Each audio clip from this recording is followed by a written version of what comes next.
first thing we always start off with is just get your name. Sure. When you were born and where you were born. Okay, my name is Harold Dean Weekley, and I presently live in Atlanta, Georgia, but I was born in Carrollton, Ohio on July the 17th of 1921. Did you grow up in Ohio? I grew up in Ohio, and I graduated from high school in Ohio. I graduated from, we lived in Steubenville, which is 35 miles west of Pittsburgh, and named for Major General Frederick William Augustus Baron von Steuben, who came over to help George Washington in the Revolution. So that's history of Steubenville. It's a big coal and steel town and a pottery town. But I graduated from high school there in 1940. So on December 7th, 1941, where were you and how did it affect you? Well, I was working at in a service station on a Sunday, of course, and I told my good friend that I was working with, I said, I can't understand this at all. I said, you know, a little Mickey Mouse country like that, you know, jumping on United States, and surely it's going to be a big problem for everyone. And everything went downhill from there. How soon did you go into the service? Well, I left there and went to Patterson Army Airfield at Dayton as a junior aircraft engine mechanic in the civil service. And while I was there, I took the aviation cadet exam and passed it, and then later got into the aviation cadet program. When you first went into service, you weren't flying, were you? No, I was I was in as in the combat engineers, in the 305th Combat Engineers of the 80th Division, which was called the Blue Ridge Division. It was located at Camp Forest in Tullahoma, Tennessee, and it was one of those glitches that they have, you know, in the paperwork, and it took about 6 or 7 endorsements by higher officials to get me out of the 80th Division and back into the aviation cadet program. So you started right at basic rank when you went into the military? Well, I was started as about as low a private as you can be. That changed later on? Yeah, things worked up. We gradually worked out of that and worked up to a reasonable position. You then went into the aviation cadets. Tell us a little bit about that. Well, we started off at Maxwell. Well, we went to Classification Center, which was at Berry Hill Gardens in Nashville, Tennessee. And that's where they made a determination whether you're going to be a pilot, a navigator, or bombardier. And I was selected as a pilot. And then we went to Maxwell Air Force Base at Montgomery, Alabama for pre-flight training. And that consisted of about 6 weeks. The memorial thing about that, as far as I'm concerned, is I can remember walking tours, as we called it, on Christmas Eve, listening to Bing Crosby singing White Christmas. But we left there and went on to Decatur, Alabama, where I flew PT-17s as steerman. Graduated from there, went to Greenwood, Mississippi, flying BT-13s and 15s, and left from there, went to Blytheville, Arkansas, flying AT-9s and AT-10s, which were both twin-engine aircraft. At that point, graduated from there on July the 28th, 1943. I went home with my mother to Ohio, asked my girlfriend if she wanted to ride with another couple and I to Sebring, Florida, to go to transition school for B-17s. And she had never been to Florida, so she decided to go with me. And on the way down, I talked her into marrying me. So the next morning, after we got to Sebring, we walked by the courthouse and got a marriage license. And the clerk of court said, where are you going to get married? And I said, I have no idea. Never been here before. She said, well, the judge isn't busy. I said, well, run him out. So she ran the judge out, and he married us. And we met our friends at a little breakfast restaurant, and we were married when we got there. And so I started B-17 training and got married on the same day, which saves me remembering one date. And of course, this coming August the 4th, we'll be married 63 years. It's a pretty good decision, wasn't it? Oh yes, it worked out very well. Worked out very well. We had 2 fine sons and 3 grandchildren from that marriage, and she is a beautiful lady, and we enjoy a very fruitful retirement. Have your children gone into aviation? Well, they went in a manner of saying, my older son, and my wife was pregnant with him when I went to overseas. He had an eye problem when he was a little boy. He had to start wearing glasses when he was 7, and he couldn't get into aviation. He couldn't get into military aviation. And then my younger son, he went to the Citadel in Charleston, South Carolina, and as in the aviation branch down there, in the Air Force branch, and he wanted to fly F-4s, and they didn't have any space for him in F-4s, and they wanted to put him in air police and supply, and he said, no, if I can't fly, I'm not going. So the older son, Bill, he later went with Delta Airlines as a customer service agent, retired with 34 years with them. And my younger son, Gary, he's a manager of a large freight forwarding outfit. He's manager of a global integration, setting up freight stations in China, in India, places like that. And he actually soloed an airplane one time, and he and I flew together in some light aircraft. But then that all went away when he had a few children, and he had to establish a priority where the money was going to go. But they were both in aviation to a similar degree, and they've both flown with me on the B-17 many, many times. B-17, that's an amazing thing. You've had quite a lifetime now, an adult lifetime of the B-17. What was it like when you were first assigned to fly one? Well, I wanted to fly P-38s, and I had an awful time in advanced flying school, twin engine, trying to get transferred into a lighter aircraft. But I had a problem. So what I did is I was trying to work my way into fighters, but it's very difficult to say. But sometimes if you don't try as hard, they give you different considerations. But I couldn't do that, and I worked my best, and I found I graduated in the top 10 of the class, and they took the top 10 and made them B-17 aircraft commanders. So I really did myself a disservice. But then on the other hand, it's been a wonderful career, and had I flown P-38s, I may have gotten killed. So I have no regrets. I had a chance to fly. At that time, was the largest aircraft in the world, and of course a classic then and a classic now. So my experience with the B-17 has been nothing but upgrade. You certainly weren't out of harm's way in a B-17 compared to a P-38, were you? Oh, no, not at all. No, one thing about fighters, they don't have to fly through that flak. Now, sometimes when they get out on the deck and shooting up an airfield, they get involved in flak, and it's very dangerous for them. But up at high altitude on bombing missions, where the target is, there's plenty of flak, and we have to fly through it. We can't evade it. But the fighters, they all slip away, and then after we came through the flak, if we made it, then they'll come back and join us. But that's okay. I do the same thing. There's no sense of putting yourself in harm's way if you don't have to. So what was the training like learning to fly a B-17 after, you said at that time the largest aircraft in the world? Well, it was, and of course the biggest thing I'd flown was the AT-9 and the AT-10, which they had 475 horsepower engines, and we went from that to two of those to an aircraft with 4 engines, and they were 1,200 horsepower. So it's a pretty good leap. But we had some fine instructors in the B-17 school at Sebring.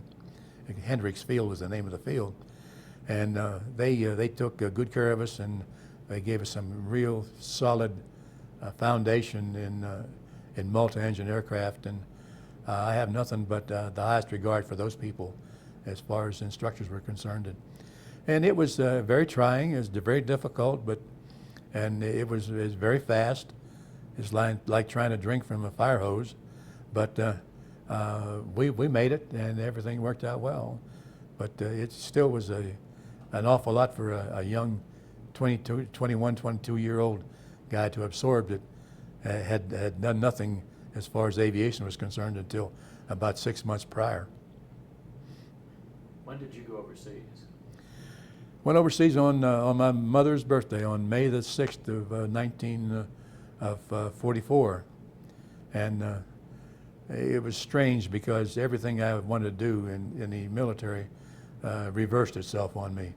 As I mentioned, I went to fly 38s, and they gave me B-17s, and then of course I wanted to fly over in my own bomber to Europe, and then come back after I completed my missions, come back on a ship so I could sort of relax and what we call spool down and get sort of out of the combat mode. So you know what happens, I went over on a ship, and then later I flew back. So they reversed that. And of course, everyone's desire when you get to combat, we had several training missions within England itself. And you'd like to have a short mission, you know, to France or Belgium and sort of get a feel for it. And that didn't happen. My first mission was to Berlin. It was a long mission, and of course, it was heavily defended. And then, of course, my last mission was on a short mission to France. So everything reversed itself. But then again, on the other hand, as I mentioned, I survived, so it was all in my favor. How long a trip was it? How long were you in the air going to and from Berlin? It's about 10 hours. I've sat in the seat for 11 hours and never moved. But the good thing about going to Berlin is you could take off and go up the North Sea, and you didn't have to worry about any flak batteries there. And then when you get up just about to Norway and Sweden, then you'd turn in and then come down into the country, and then come out the same way. Whereby if you were going into, say, a place like Munich or Leipzig, as soon as you took off, you had to go altitude as high as you could initially, because they had anti-aircraft all on the coast, and of course you had fighters right there on top of you as well. But it worked out to be about 10 hours in the seat to Berlin, and 8.5 to 9 hours of actual flying. You talk about the anti-aircraft guns. So what was it like going through that? They had to be just everywhere at that point when you were going into Berlin. They were, as a matter of fact, going into Berlin, I called my navigator and I said, we called him Snaffy, it was Snafu. We called him, I said, Snaffy, I said, where's the target? And he said, Skipper, he sees that big black cloud over there on the right. I said, yeah. He says, it's right underneath that. So that gives you a pretty good insight of what the situation was. But it was horrendous. They talk about being to the point where you could walk on it, and I think there were points where you almost could. But they just, what they would do, like at Berlin, instead of trying to shoot at an individual aircraft, they would fire up into what we call a box. So you're about 25,000 feet, and you're from here to there, and altitude and airspeed. And so just start firing into that box, and we had to fly through it. So when you went through it, if you come out the other end, you were fortunate, and depending upon the amount of damage you received, whether you could stay in formation or not. So that it was pretty bad. Of course, that's what got me on my 20th mission, was anti-aircraft. That's just amazing that going into that you have no way to evade it. You just No. go in, don't you? Absolutely, you can't move because you're flying formation, and the lead aircraft, he has his airplane on autopilot, and everything after we turn from the initial point, which is about 10 miles to the target, then the bombardier and the Norden bomb sight, they have control of the aircraft, and so it's on autopilot and connected, so it's flying that way.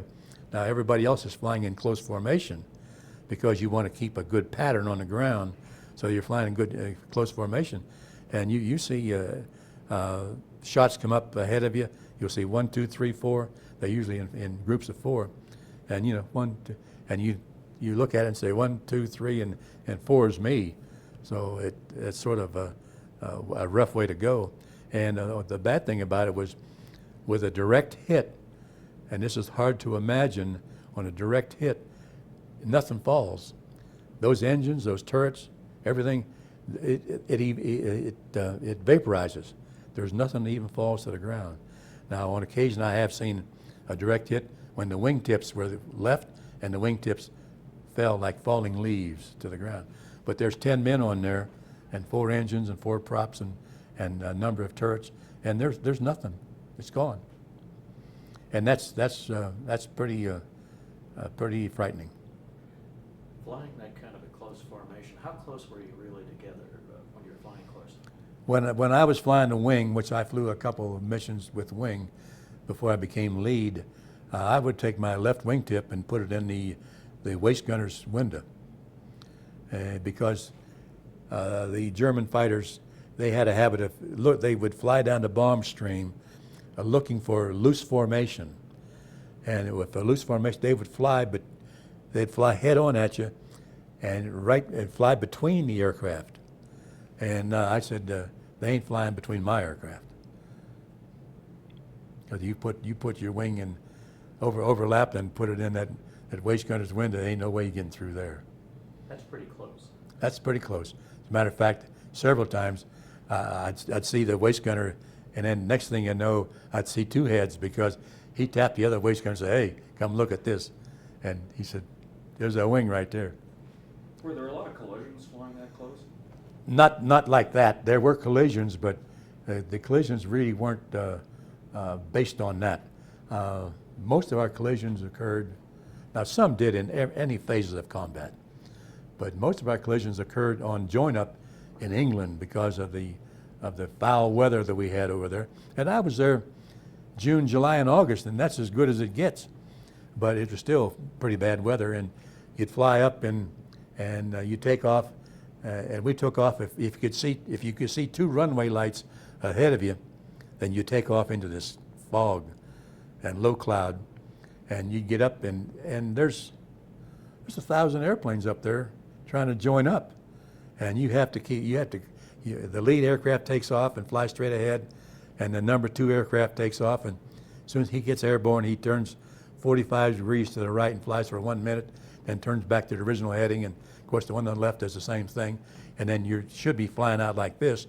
But in rough air, you do everything, and you'd be flying along in the soup, and you feel a hard bump like that, and you don't know whether you ran into somebody or you ran into somebody's prop wash. Is the guy ahead of you? Did he cross in front of you? And as a matter of fact, the day before I got shot down, I went down on the 13th, and on 12th, a fellow named Sewell from Wisconsin, he had a mid-air collision with a B-24, and they both crashed and killed everybody. And so it was as terrifying joining up as it was flying combat. People would have no idea of that. You don't know what's out there. You just feel a bump. Was it more dangerous being a rookie on those early missions, or did it matter? Didn't matter much. Mattered a little bit. The rookies on the missions were probably, you can't say they're more frightened, because everyone has a different approach to the thing. We always felt that if you completed 10 missions, then you were living on borrowed time, because nobody expected to come back, and that's just the way it was. People say they get so concerned about different things, but if you understood the problem, then you just took it as it was. As a matter of fact, there'd be a friend, a bomber, going down. One of the waist gunners would say, "Oh, number 3's going down," and you'd say, "Well, is he going down hot or cold? Is he on fire or is he just out of control? So is he going down hot or cold?" So you never made a lot of friends, because you'd have breakfast with a guy or live in the same barracks with a guy, and maybe go out and have a beer at night with the same guy, and so you had breakfast that morning, and he'd be flying along, and you see him blow up in front of you, and that got pretty distressing, and so you really didn't form a lot of real close friendships, because it makes it that much worse, when you lose somebody that's close. Did some of the guys just kind of break down during the system? I never saw that. I'm sure there were some. I have heard of some, but I never knew any. I'm sure that there's always that possibility, because we're all made differently, and we all accept things differently. But I was never aware of that. Was it a little bit because of the young age? Maybe that helped you a little bit? Oh yeah, because old people, they ain't going to do that kind of stuff. In the first place, you can't do it. In the second place, you're too smart. You ain't going to do that. But we flew. Like I said, sometimes I sat in the seat for 11 hours. By the time you get up at 3 or 4 o'clock in the morning, and went and shaved and showered in cold water, and then had breakfast, and had a briefing, went out to the airplane, got cranked up and off, and went out and flew 6, 7, 8, 9 hours, and then you came back, had a debriefing, and then maybe got a little bit of dinner, took another shower, maybe laid down, and then went to sleep, and then 3 or 4 o'clock the next morning, he'd say, Skipper, you're ready to go. You're on today. Do that 3 days in a row, and even for a young guy, that gets a little tiring. Did you have to do that very much, or would the weather prohibit you from flying? No, we flew. Well, of course, I only had the 20 missions, but there was probably 3 or 4 times that we flew 3 in a row, or 2 in a row, and then maybe we were down from weather a couple of times, but not that often. It had to be pretty bad. And then on occasion we would get out and be on the mission and be on the way and get a recall and have to come back. Of course, then you have to come back through all this soup again too.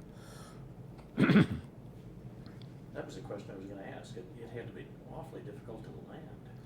Yes, and sometimes more than others, because you be on a mission and lose 1 engine or 2 engines and still have to come back and of course with 3 engines and empty you could stay in formation. 2 engines you can't do that. You have a controlled descent pretty much. Of course, in the meantime you're throwing everything out, machine guns and any ammunition you have left, and dropping the ball turret and getting rid of everything you can.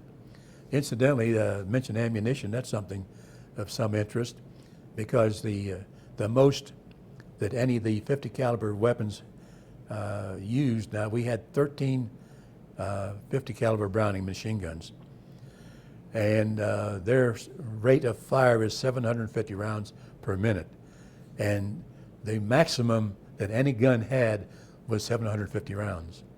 So you see, you'd fly a mission all day long, and you had 1 minute of firing time. Now the ball turret, he had twin guns, but he only had 600 rounds. He didn't even have 750.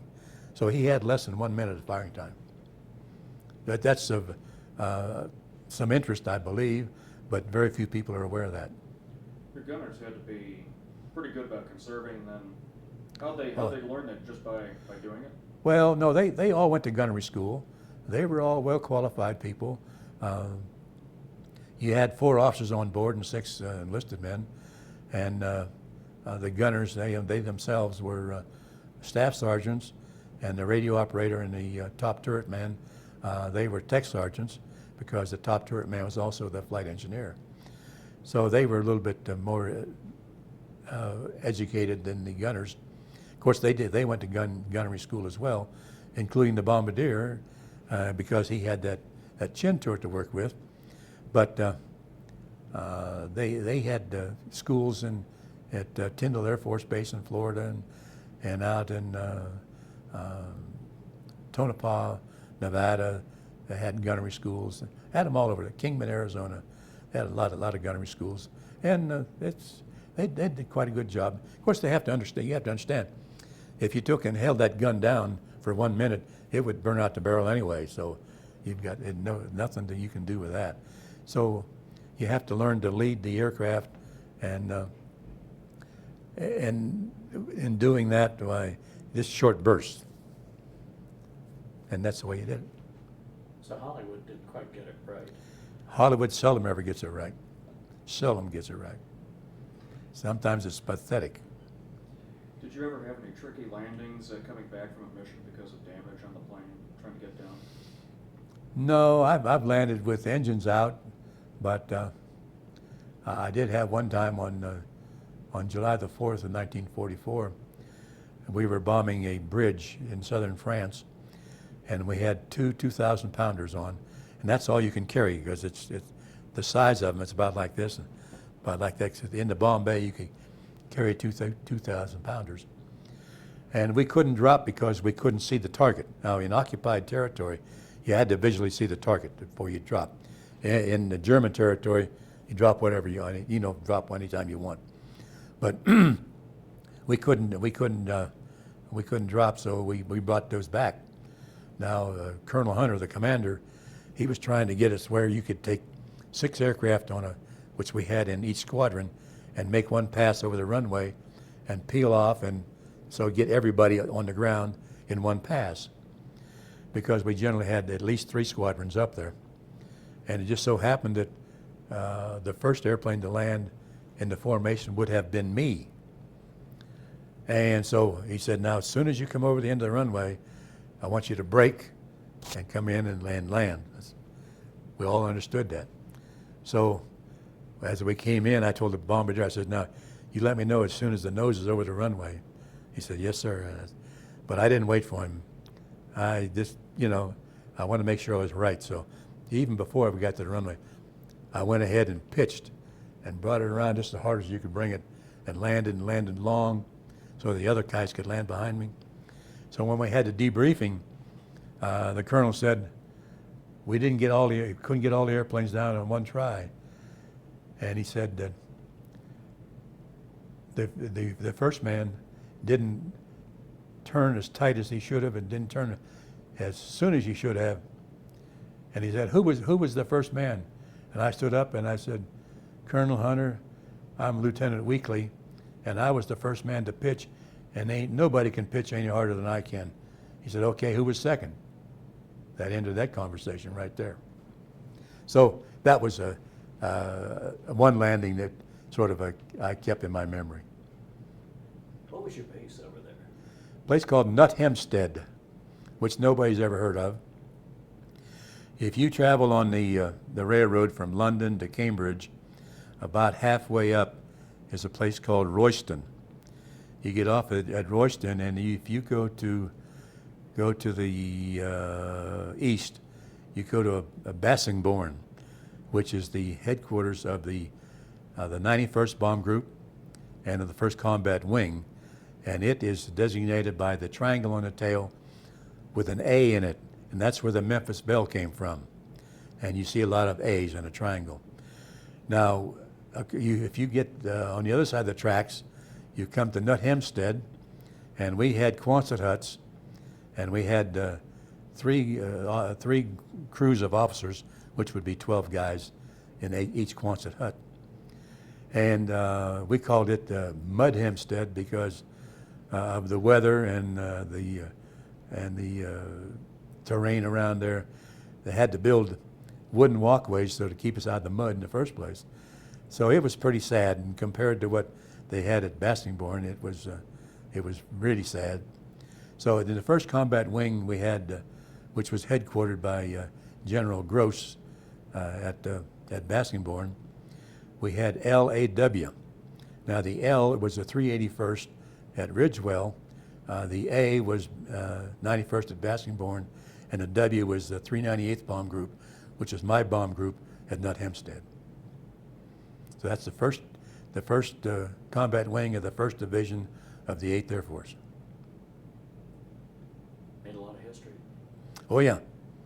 Yeah, it was the most dangerous place in the world during World War II.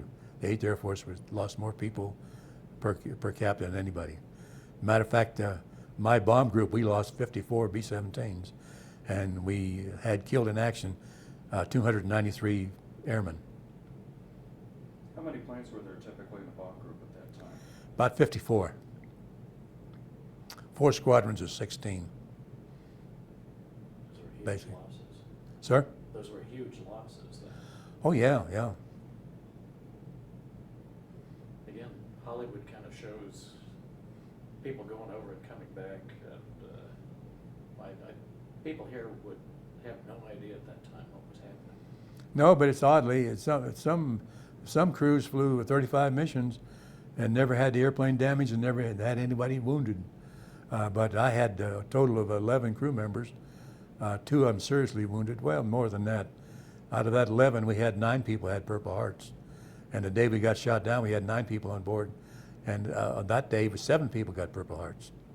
So we were at the other end of the spectrum. So we had quite a few injured as compared to what's, it was the way the ball bounced.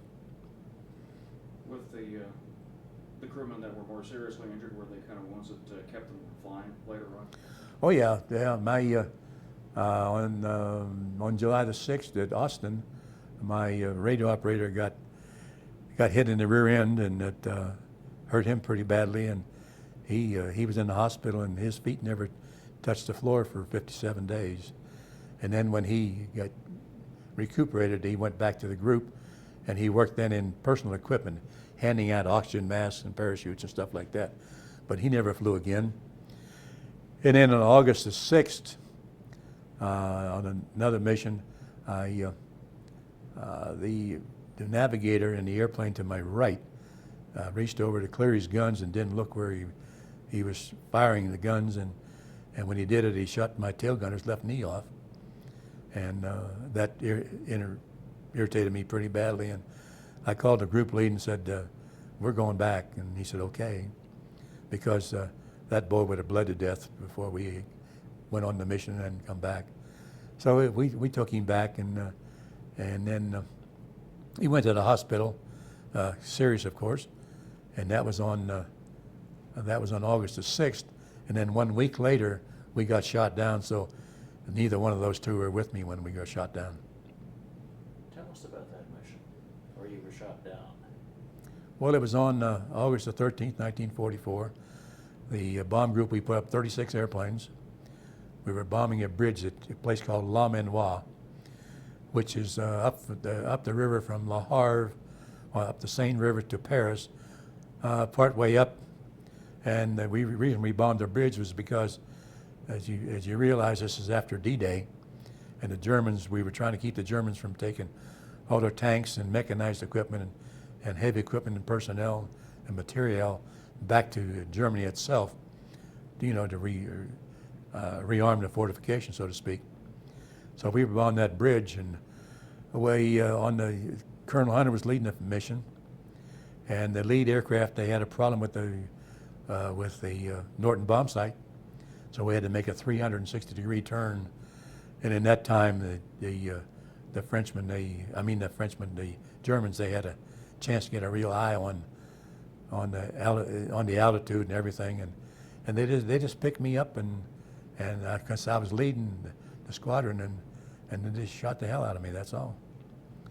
I had number 1 engine was feathered, and number 2 was on fire, and number 3 was running away, and had the hydraulics were shot out, communications were shot out, had a fire in the tail, and had a fire in the radio room, and I thought I could make it with 1 engine, but from 25,000. But then the ball turret had to come up out of the ball because we had no communications, and he told the waist gunner, and then the waist gunner told the radio man.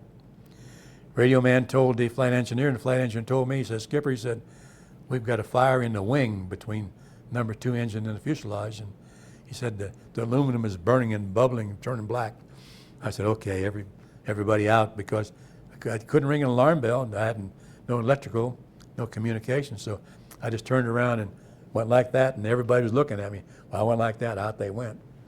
So then I got the co-pilot out, and we went down the nose, and of course the bombardier and navigator, they're sitting there fat, dumb, and happy. They ain't heard nothing, and everything's behind them, you see. So I just tapped him and said, "Hey, Snappy, it's time to go." And so we all went out. I had the airplane on autopilot, and it made about 2.5 circles to the turn to the left.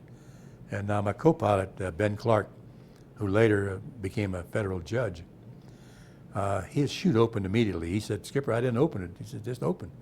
It opened right away, and he's out there hanging and drifting down, and the airplane's making circles. And it made one circle, and it was pretty close. And the second circle was closer yet. And he said, "I'm going to get run over by my damn airplane." And as it came around the third circle, it blew up and fell to pieces. And of course, that was okay. But I knew that the Germans were machine gunning us from the ground in parachutes, and that's pretty tacky. You sit hanging there, you can't do anything. But we're enemy, but defenseless at that point. So I knew that. So instead of opening my chute, I delayed my opening for 4 miles. So I dropped 20,000 feet before I opened my chute. And that way you're 60 feet per second equals 120 miles an hour. That's 2 miles a minute. So I had 4 miles to go. So I had 2 minutes to lay there and think about it and watch the airplanes going back home. How'd you land? Where did you land then? I landed in a flax field outside of a little town called Brompton. And I landed there in no wind and hit pretty hard. And since we only carried a chest pack, and that's a 14-foot chute, and 2 young boys came over and helped me wrap up the chute, and I said, "Which way are the Krauts?" And they said, "That way." So being half smart, I went the other way and hid out in a thicket. And what I did, I had on a pair of suntan underneath my flight suit, and I took my shirt off and hung it up inside the thicket. Then I went back out for a moment to look and see if I could see my shirt. And since I couldn't, I went back in, put it on, laid down, tried to get some sleep, because this was I landed at 1:26 in the afternoon. I knew that I would have to move at night, so I'd been up since between 3 and 4 o'clock in the morning. So I wanted to lay down, take a nap, so I'd be ready to move that night. But these little boys, 2 young, then 13s or 14 like that, had indicated to me to meet them at night at a church steeple in the little town of Brompton. Well, when that happened in the evening, I started to, and I couldn't find them. But in the meantime, as I was walking down the road alongside this flax field, I met a man and his wife and a little girl. And they had been looking for me, the French had, because they knew I was in the area, because what had happened, they were all standing out and watching these guys come down this parachute, see, over there. But old Weekley didn't do that. Weekley came down over here and shoom, like that, landed. And then all of a sudden, they were out looking for me like the Germans were. They were trying to find me too, but nobody could find me as in this thicket, see. So that worked out pretty cool. But he said, paratrooper. I said, "No, I don't want to be identified as a paratrooper, because the German paratroopers and the American paratroopers and the English paratroopers, pretty rough boys. They were a little bit tougher than I was." I said, "No," I said, "a pilot, no weapons thing." And the bad thing about it was the Germans had people that were looking for us too, and if they got you and turned you over to the Germans, they got about $500 a person, which is a lot of money. A lot of money now is a lot more money then. So you had to be careful and try to figure out, are these people were on the German side, or are they on the English and American side? And how do you tell that? So I took a chance, and he took me to the mayor's house at Brompton. Monsieur Dubuc, D-U-B-U-C. He and his wife owned a leather business in the front of their house. And they took me up in their attic, and we had a white room up there, about the size of this room, not quite as deep, and everything was painted white. All the furniture, everything in that place was painted white. And I gave him what we had, escape pictures. These were made with civilian clothes on and sort of a raggedy tie, try to look like I hate to say it, like European civilians. And they were about the size of a driver's license photograph. So I gave him those, and I was there that night, the next day, and then the next night, and they had identification papers made up for me. My name was Ernest Borden, and I have a certificate where I owned a little house in a town called Creektoe. And then that morning, a gentleman came in, Monsieur Pierre Brazy, and he was a pastry chef from up the road a bit, and he had 2 bicycles, and he and I took 2 bicycles and headed south. We went down to a town on the outside of to a farm on the outside of a town called Yvetot, Yvetot, and I worked on a farm there, harvesting hay and wheat for a time until it looked like I was getting to be too popular and fearful that the Germans might be aware of it. And I sat at the table in the evening having dinner and have German officers, soldiers come in and sit across the table because they wanted to eat too. And they would you'd sit right across the table and having dinner with them.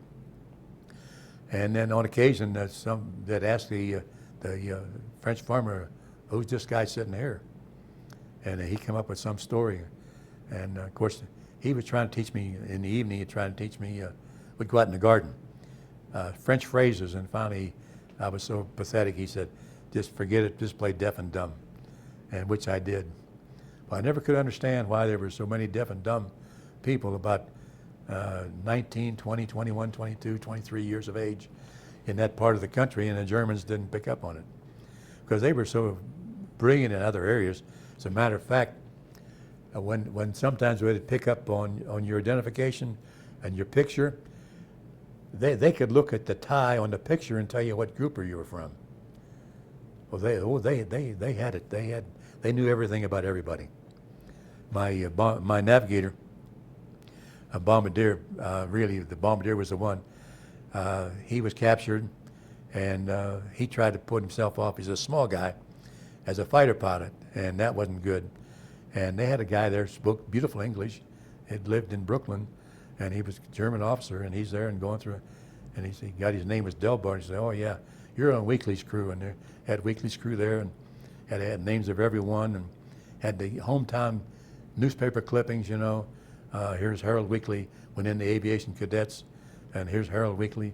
He went in primary flight school, and he married Wilma Wigington, and everything about everybody. They had the whole nine. Everything was right there. And he said, "Well, we'll just mark Weekley's crew off. And we know they're down." So they had a handle on the whole 9 yards, but they never picked up on the number of guys that were running around deaf and dumb. I had one English crewman on a Lancaster. He sat in a little town. He played the village idiot. He sat in this little square in the town, sat out in the grass and making funny sounds and going, you know, like this. And then nobody paid attention to him. And then the British Army came through and he said, "Hey guys, it's time to go home." And he got up and went home with them. So we had all kind of things you did. Everybody had their own little thing, and fortunately, for many of us, it worked. But the rest of your crew, after they bailed out, how many of them were captured? 2. The bombardier and the radio operator. They were captured. The others evaded. My navigator ended up at a house with 2 young ladies, and was very fortunate. My co-pilot ended up a house with a lady and a daughter and a son, and he was very fortunate as well. 3 of my guys ended up together in a group. There was a little guy over there in the resistance called the Leopard. Now, I met him in 1999, and he was 91 at the time. And I mean, he was a fireball, and he had saved 17 Allied airmen, and 3 of them were mine. So we were all over the place. What part of France was this? Okay, south of Dieppe, north of Rouen, Rouen, R-O-U-E-N. It's French pronounce it Rouen. So this is close to the coast then? Yeah, I could see the coast. I was within 40 miles of the, when I went down, I was within 40 miles of the coast, but it wouldn't make it. Didn't make it, it was obvious. So what happened after this? You got out. What happened that you were able to get back? Well, I left the farm and went to the house of a gentleman in town in Ifto. Now his name is Fern Ronay. Fern Ronay. And he ended up, he was a French fighter pilot until they had to surrender. And he was the, like a district attorney of that area, the Seine Inferior. And he was a district attorney there, and he lived by himself. He had a housekeeper during the day. So they moved me from the farm into his house, and I stayed in the room upstairs, locked in that room, while the housekeeper was there.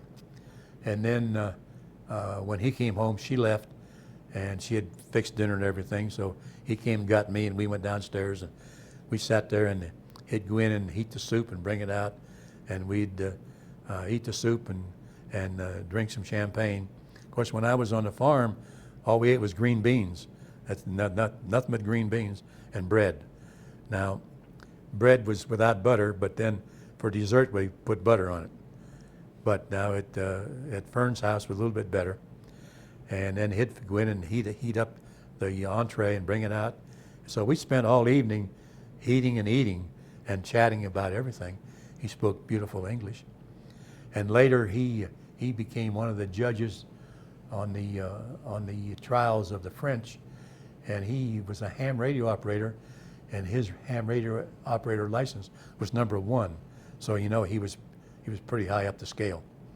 He tried to contact me through the American Embassy, and the American Embassy had written to me, let me know that he was trying to contact me and the frequency of his ham radios, and we tried to make, we made efforts in the United States to contact him, but we never did make it. So after I left Fern's place, we had several things occur there. I stole a girl's bicycle and headed south toward the river. And while I tried to keep myself in good shape in the room, doing push-ups and sit-ups, stuff like that, and being, 23 at the time, I just, my birthday was in July and this was in August. And, but still, that girl's bicycle, the way it was geared, was pretty tough riding. And finally I got to the top of one hill, I said, man, that's about all I can handle. And I sat there resting, I looked, and from there it was all downhill to the river. So then I just rolled down to the river, and I met a Canadian spearhead of the British 8th Army, had just crossed the river. I identified myself, all I had was my hack watch and my dog tags, which I had to have that because if I had been captured by the Germans without being able to show I was a military officer, I'd have been shot as a spy. So I identified myself, and then later we rode across the Seine River to the other side, and they took me to the headquarters of the 8th Air Force, not the 8th Air Force, but the British 8th Army. And I briefed the generals there what I'd seen, the information I had on the part of Le Havre, which was critical because we needed that port. And then I left there, went back to England on a C-47, reported to a Major White in London, debriefed him. The next day I went back to the group and went there, and of course I'm still in my French civilian clothes that I had purchased from a lady whose son was taken to a work camp. So I go back, and of course you may realize that in a bomber organization, when a crew goes down, then the other crews in the barracks, they go through the down crew's lockers and they take whatever they want. And the clothes, the socks and the underclothes and the shirts and stuff. And then if there's anything left, then unit supply comes by and picks those up and take it back, and they go through it, and then they send it back to Fort Leavenworth in Kansas. They go through it, and then what's left they send to the individual's family. Well, of course, I realized that, so I went back. I went to unit supply, and I said, I'm Lieutenant Weekley, and I got shot down on August 13th, and I just wondered, have you sent anything back to my family yet? Oh, no, sir. He said, all your stuff is right here. I said, oh, really? Right here? He said, yes. I said, how'd that happen? And I always say that apparently at that time, I was not the kindly old gentleman that I am today. And the sergeant said, well, sir, he said, they said that if anybody was going to get out of Europe, it was going to be Weekley. And when he did, they didn't want to be wearing his clothes. So I had all my clothes were right there. I put my clothes on, and that night I left on a train to Prestwick, Scotland. And I'm laying in a big old building, double-decker bunks on both sides of the building. Your name tag is on. I'm laying there at 4 o'clock in the morning. The charger quarters comes by with a flashlight, looking at the name tags. I'm laying there a week. I said, so what are you looking for? He said, looking for Lieutenant Weekley. I said, you found him. So what do you need? He said, there's a C-54 sitting on the ramp waiting to take you to Washington. So I went out and got on the airplane. They flew me to the Washington, landed at Washington National. There was a lieutenant colonel came out there and picked me up in his private car, took me to the Pentagon. I went to the Pentagon and debriefed them on what I had seen and known behind the lines, because I'd been in enemy territory 3 days before. You don't get better information than that. I didn't have that much, but what I had was critical. And because, I knew where the tanks were and equipment and stuff like that. So I debriefed them. And then after that was over, they gave me 30 days leave to go home. That's something when you were talking about, working your way out and getting back, to at least Allied forces. You had a chance then to just kind of look as you went along and see where things. That's something that people don't think about. Mm-hmm. Mm-hmm. Yeah, I checked out everything. I even knew how many cows they had in the town of La Havre, because that's part of the substance, sustenance, because you can kill if you have you're working on the place and they're trying to stay in there, and they've got so much meat to eat and milk and so forth. So Fern would bring people on occasion back to the house, and we'd talk, and they fed me information, and I got a lot of information that way, and that's what I took back. So I was treated rather well.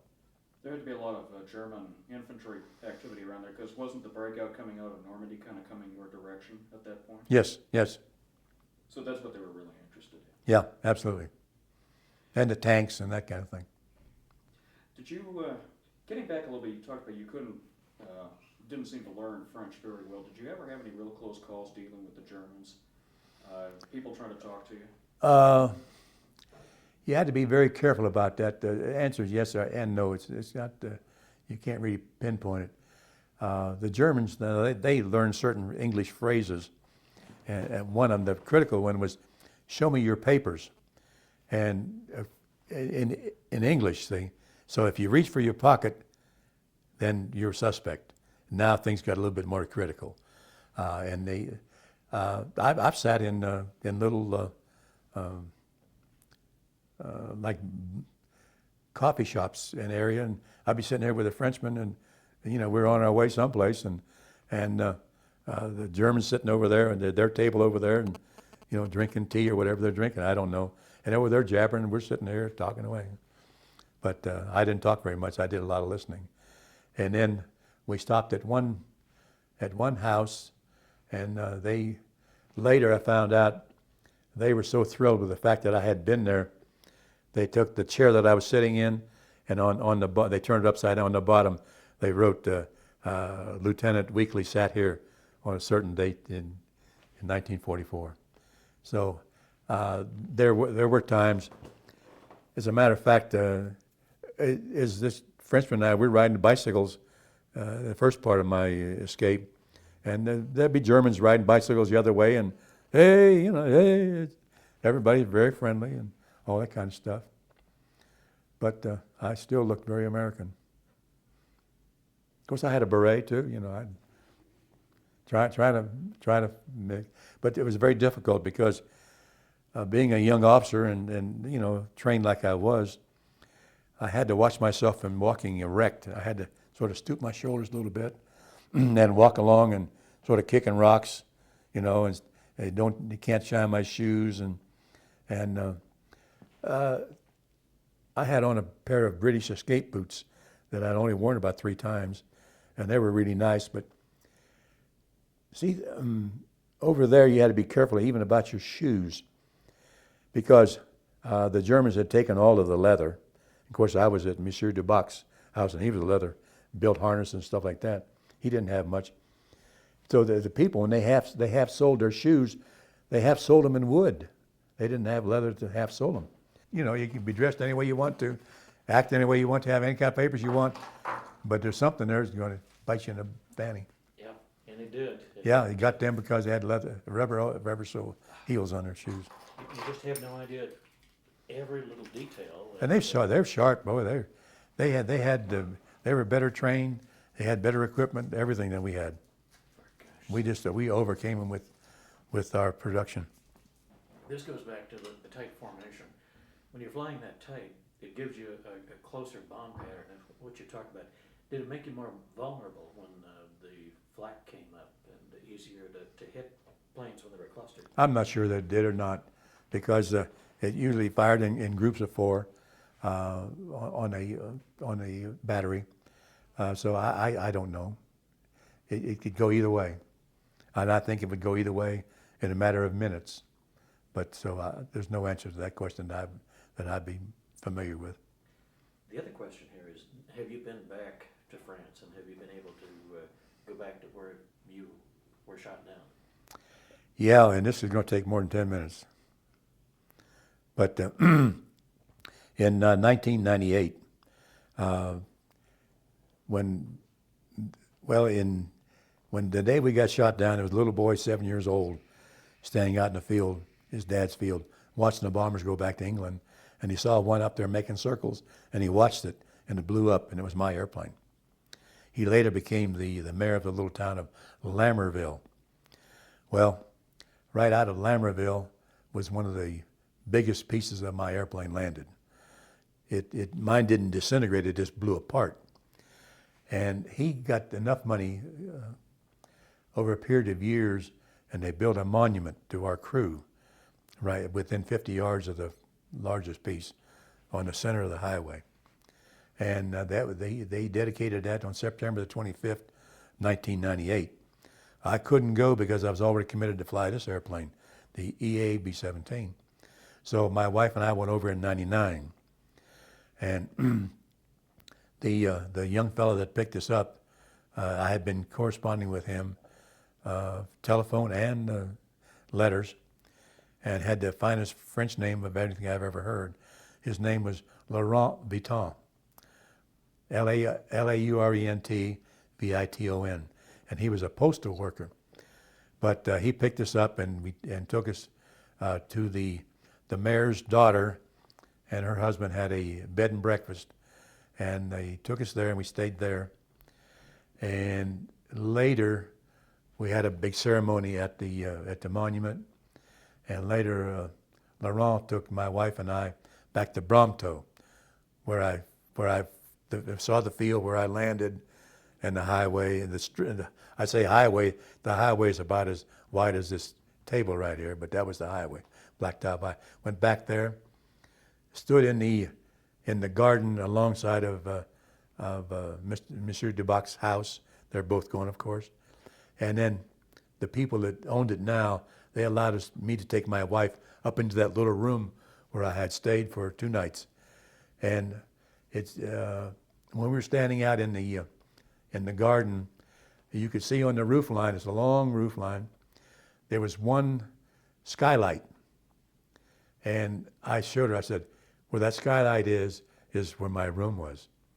And after the war, Monsieur Duboc sent me a picture of that building, and at the skylight, he had an American flag sticking out of the skylight.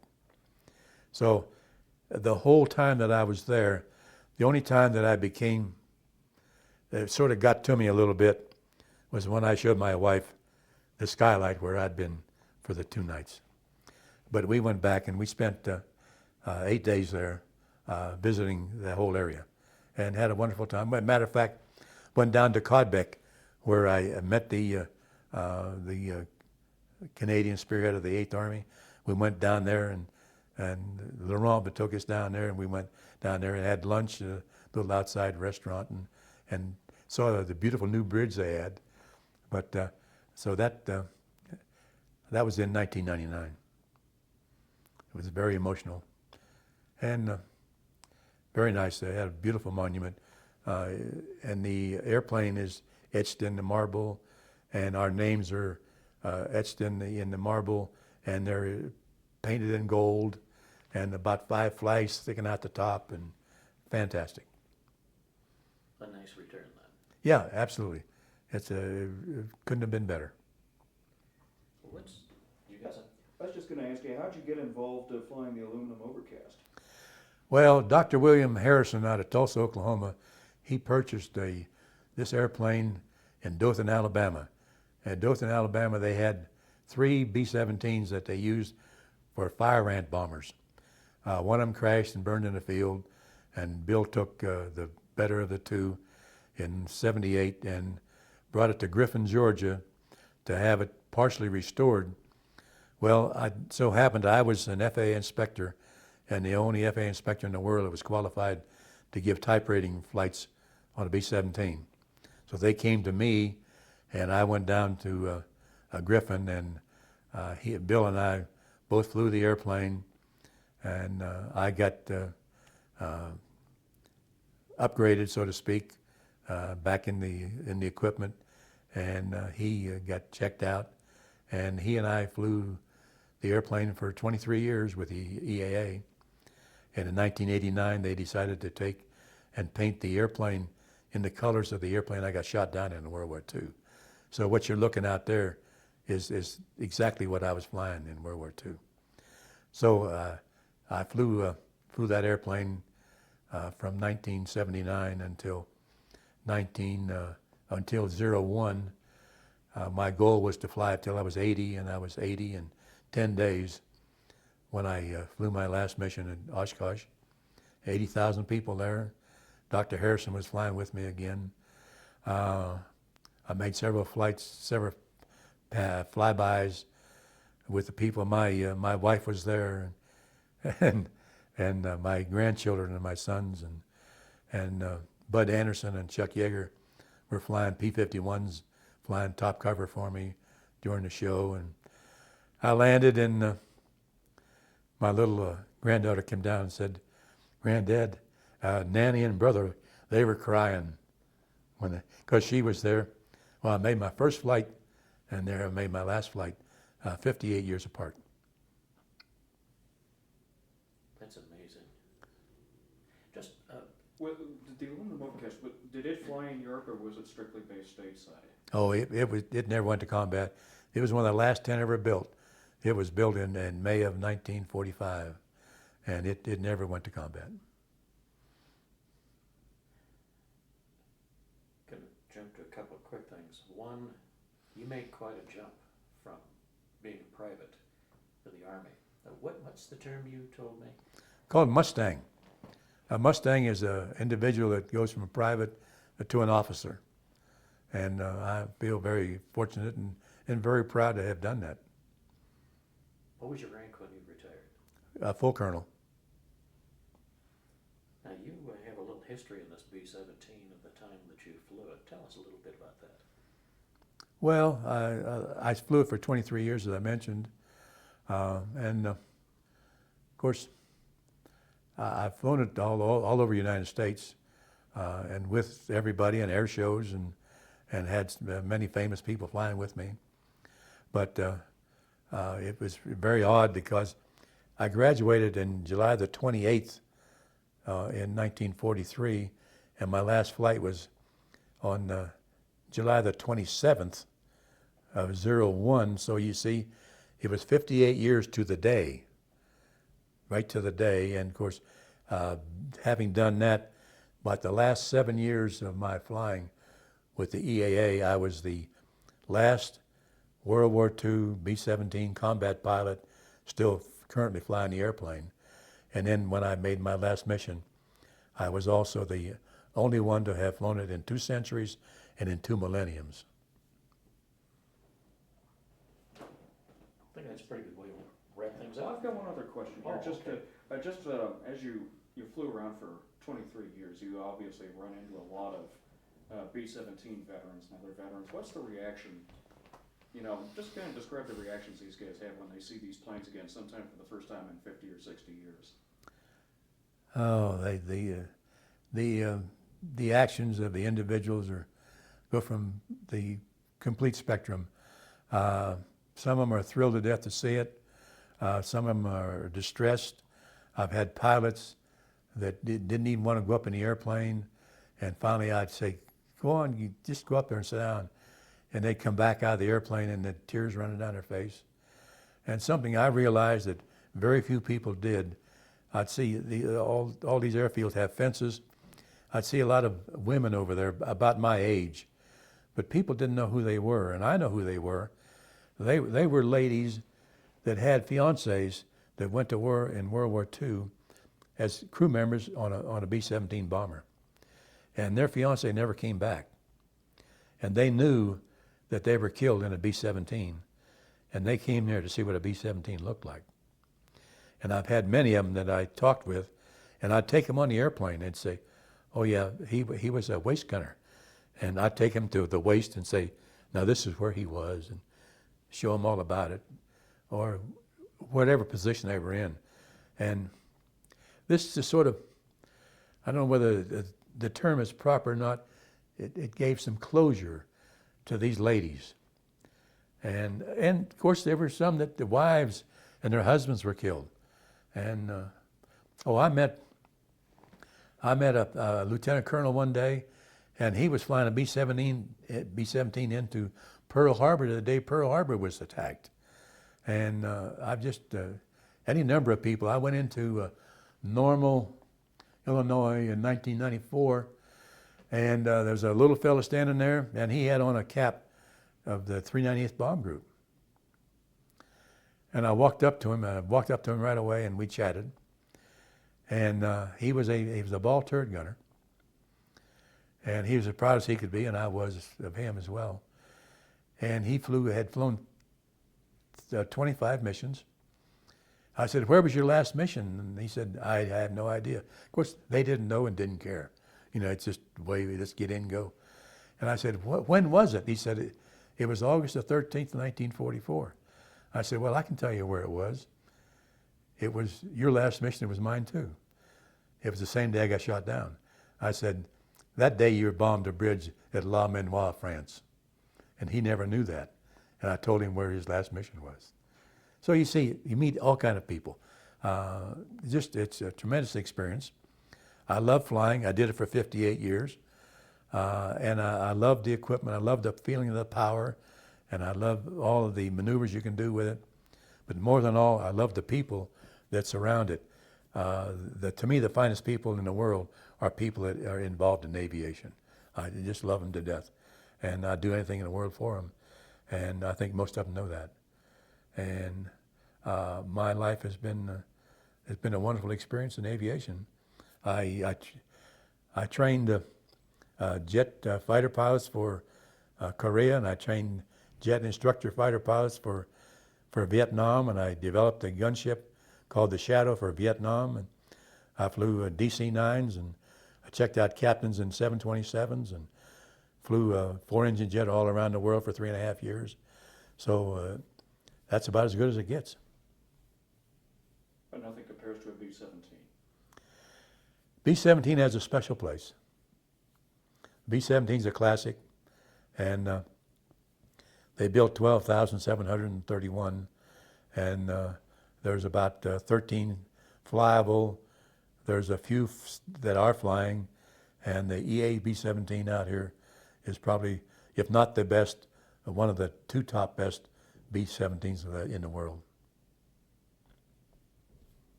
I think we've done well. We can No, we'll save the war for another time. We You know what we call a B-24? The whistling shithouse. Our program down at Regis University, where we have vets come in and speak to basically a history class, but we also invite the general public in. We have a lot of, hold your mic there for a second, and we have vets come in, and we have a mix. We have some B-17 guys, and we have some B-24 guys. If you want to start a war, you want to start a fight, you get the B-17 guys and the 24 guys going after each other. Well, I'm not that way. Really, I'm glad I didn't fly the 24. I have no respect for it. However, it flew faster than we flew. It flew further than we flew, and it would fly higher than we flew. But it wouldn't sustain the damage. That's why they pulled it out of Europe, because it wouldn't hold up to the damage that we were getting in Europe. I've seen airplanes come back where you could walk from the radio room right out onto the wing, and holes in the wing. You know, the wingtip shot off. There's one famous photograph where a ME-109 sliced through a B-17 right back by the waist gunner. Guy flew it all the way back, landed the airplane, was taxiing it, and it broke. Now, I had a friend of mine that flew a B-17 that came out of Cologne, and the whole nose was shot off, all gone. Some way the navigator survived. The bombardier, of course, he was destroyed. But this thing, people, when it came in, they could hear all this metal crashing about and flashing about before you could hear the engines. And they came in and landed it, and that picture is, of course, very famous. I've seen it several places, including Air and Space Museum and the Smithsonian. And matter of fact, the co-pilot ended up being a captain on Eastern Airlines and passed away just this last year, just about a year ago. One other quick question, I'll wrap up. With the German fighters, was there any particular fighter that was more dangerous to you? Well, they were all very dangerous. We had a real problem with the German fighters because some of them used rockets, and some of them used 20-millimeter cannon, and they could sit off and shoot at us, and our 50 wouldn't go that far. And then they did other things. They'd fly over top of us and drop bombs on us. And then they had a special group. They had a kamikaze outfit that they took FW-190s and added a lot of weight to them, added rockets on them, special armament, and they were meant to knock a bomber down. And they were told, you get in there, and they couldn't fly with the fighters. They had their own fighter escort because they couldn't maneuver because they were so heavy. Because they couldn't tangle with our fighters, but they had their own fighters covering them, and they would get in to shoot us down. And if they couldn't shoot us down, their instructions were to ram us, to fly right into us. When you go up, you're supposed to bring a bomber down. Now, other aircraft, I was on the first mission when they used the ME-262s. And the thing about them was they would come up from the belly. The reason they did that is you only had 2 guns on the bottom that could fire on them. Any place else, we had several guns we could work on, but they could only come up from the belly. And that goes straight up. But now the key to those, we finally got the fighter pilots, got their heads out, and they learned they don't tangle with them in the air because they're 100 mile an hour faster than you. What you do is you catch them when they get on the ground, back on the ground. When they come down to, and we knew the airfields, we knew where they were manufactured.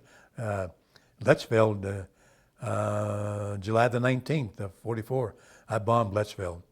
And that's where they were manufactured, and that's where they had some aircraft working out of there. But they only had 13 minutes of fuel. And I've seen pictures of where they were taken out to the number 1 spot on the runway, pulled by horses to get out there so they didn't use any fuel to taxi. Get out there and light them up and take off in 13 minutes and then come back. Then the key was when they come back and get into landing pattern with their gear and flaps down, then shoot them down. because they can't do anything about it. They don't have any ammunition left anyway. So this is the best time in the world to shoot them down. Why tangle with them in the air when they're 100 mile an hour faster than you? Ridiculous. So we finally got the fighters to do that, and we started knocking them out.